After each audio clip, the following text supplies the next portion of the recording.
Hola, muy buenos días a todos los que me siguen. Me da mucho gusto saludarles nuevamente por este medio. Les envío un fuerte abrazo a donde quiera que estén. El día de hoy les traigo un tema de trascendental importancia. ¿Sabe usted cuáles son las razones por las cuales la Secretaría de Educación Pública cesa o despide a un docente, a un trabajador de la educación? ¿Sabe usted cuáles son los ordenamientos normativos, los ordenamientos jurídicos en los cuales la SEP se basa para determinar el cese de un maestro? En este video, maestros, les voy a explicar las causas y las razones por las cuales la Secretaría de Educación Pública cesa o despide a un trabajador. Solamente aquí, maestros, en...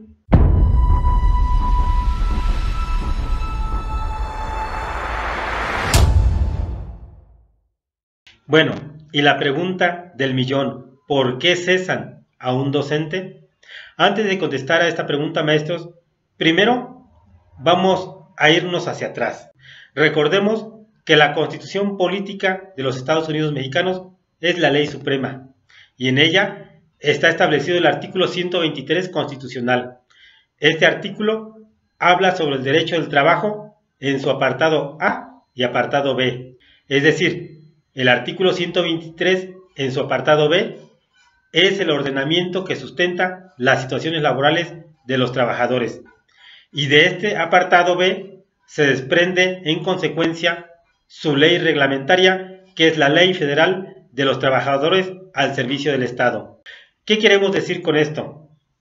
Que todo proceso que es implementado o ejercido a cualquier trabajador, la autoridad correspondiente que sustenta y fundamenta este proceso lo hace en base al artículo 123, apartado B, y en su respectiva ley reglamentaria.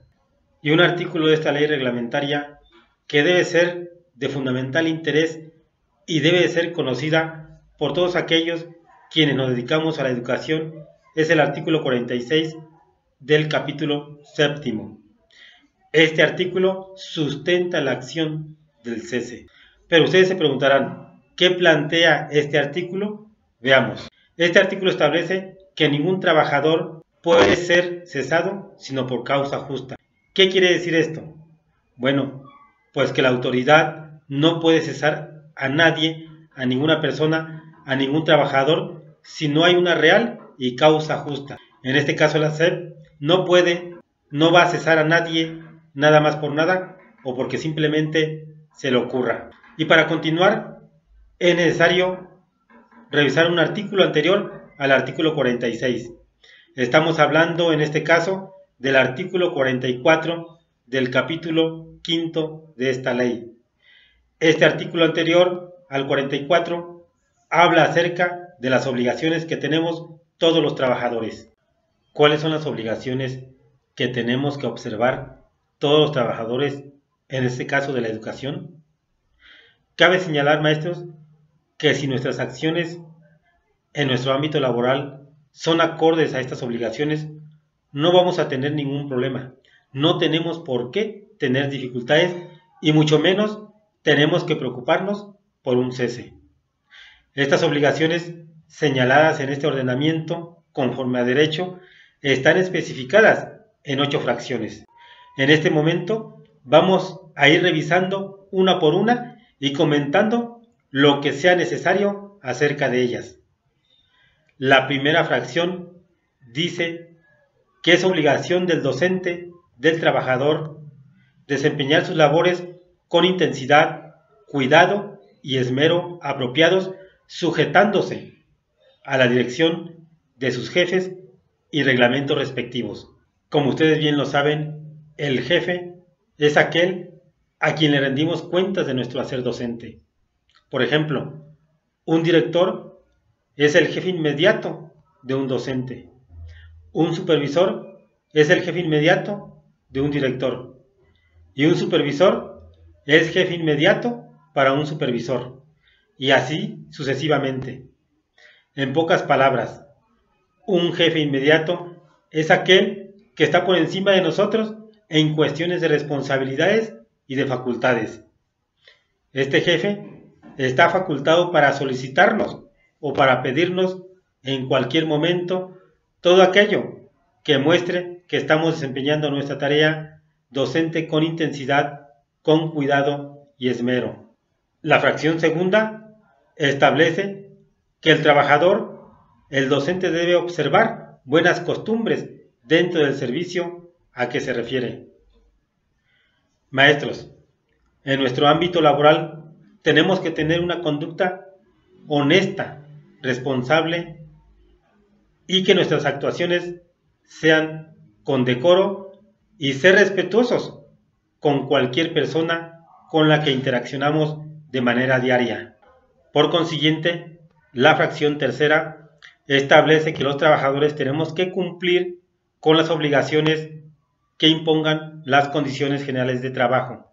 Estas condiciones, maestros, están señaladas en el reglamento de las condiciones de los trabajadores al servicio del Estado. En este momento no vamos a referirnos a ellas con profundidad. Por lo tanto, maestros, les invito a que revisemos este documento para que conozcamos estas obligaciones específicas y recordemos que un docente informado es siempre un docente que está un paso adelante ante cualquier situación a la que tenga que enfrentarse. Mientras tanto, la fracción cuarta establece que tenemos que guardar reserva de los asuntos.